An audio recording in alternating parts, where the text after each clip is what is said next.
going on, everybody? It's Jay Wilson, and today I'm going to show you how to do water changes. I know you're thinking, what? How to do water changes? I already do them. I'm trying to bring to light some things that I have learned over the course of 10 years about what I'm doing. Because each time I move or each setup requires something slightly different. And so living in this rental home before we move, hopefully, for the final time, I had to adapt yet again. Not one singular faucet in this home has the ability to hook up any type of hosing.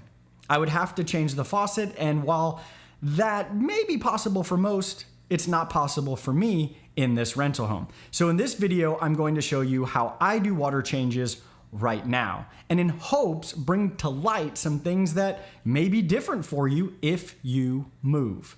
I'm going to show you everything from the products I'm currently using to the process in which I do them.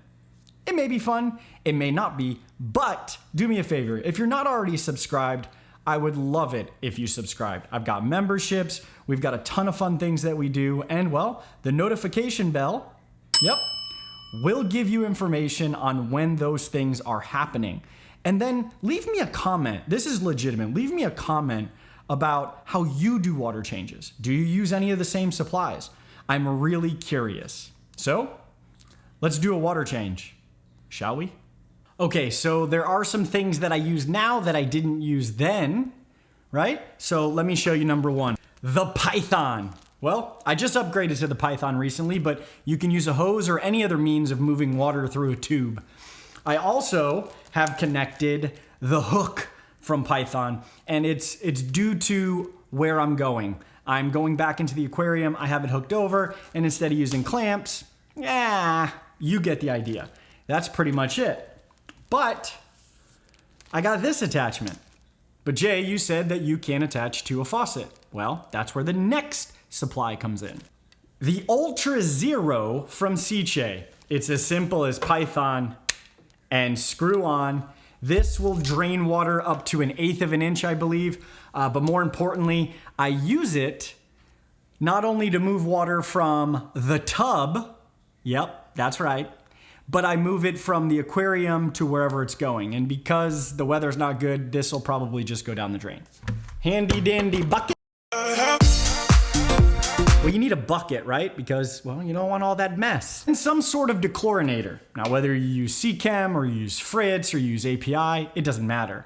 But what I typically use lately has been Prime, just because I had some extra on hand. Now I have some ACCR on hand. That's pretty much it in a nutshell. So those are the products that I use, and you can find them in the description with all of the links. And now, let's do the next steps. So here we're filling the water. I've got to fill the water up to prep it so that all of the dechlorinator goes to work, does exactly what it's supposed to do, and then we're going to drain the aquarium. So once I fill this tub all the way up, as you see, I have added my dechlorinator, and now it's time to let it sit. Not for too long. I usually let it sit for about 30 minutes, and let's drain the tank.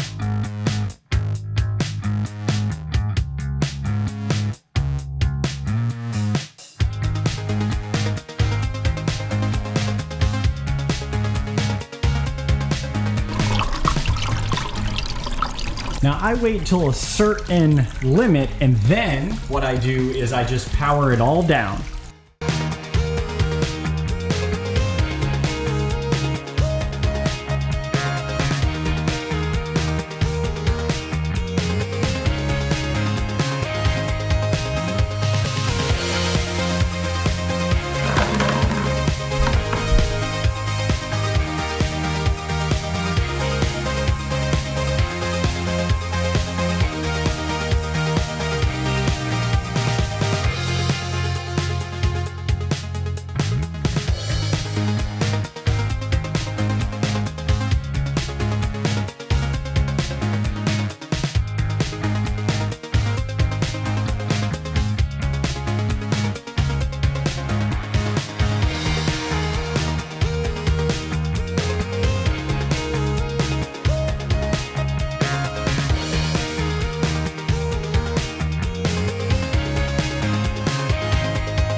Now you can see how I adapted living in this home to do my water changes. It's not ideal all the time, but this is what we have to do as fish keepers, is kind of think of different ways and utilize different pieces of equipment to get the things we need done in an efficient manner. And that's why I just use the Ultra Zero, the Python, a bucket, and a tub right now. That tub is not used for anything else. Now keep in mind, you're gonna wanna do a lot of different things as well that I may have not shown in this video, like testing your water, making sure those things are right, and just overall, if it works for you and it's not harming your fish, then that's okay. Thank you so much for watching. I greatly appreciate it. And as always, after this, you'll get a little life motivation. Holla! There are so many things that we can go over to make ourselves better, right? There's change, there's all of these different types of motivations and sayings, but at the end of the day, it's all about self-discipline in just about anything you do. Whether it's your career, whether it's keeping fish, you should have discipline in what you do. And if you have that discipline, then you'll find that your time, your life, things that transpire are far easier to deal with because, well, you're disciplined enough to get through them. You're disciplined enough to have the plans in place, and so that you have a plan and you didn't fail to plan, because that is a failed plan. I hope whatever you're going through that you can overcome, and you overcome with that gumption to continue to rise and to build this massive energy behind you that gets you to the highest peaks that you want to achieve. Thank you so much for watching. I actually almost forgot. You could do the water changes on this. You could do the water changes on this, and you could do the water changes on this. It does not matter what you're doing the water change on. The process is the same. I mean, the water chemistry may be different, but just keep in mind that this works for me and this works for me right now. Something may work for you in a different way, and I encourage you to explore that. But with anything, trial and error helps us to progress in a better way. Have towels, have other things that are necessary just in case you spill water. And if you know there's a storm coming up, or if you know that there's something that's going to happen with you traveling or whatever the case is, do those water changes a couple days before that event. You'll have happy, healthy tanks. And well, what are you waiting for? Go do your water change. Go! No, seriously. Go do your water change.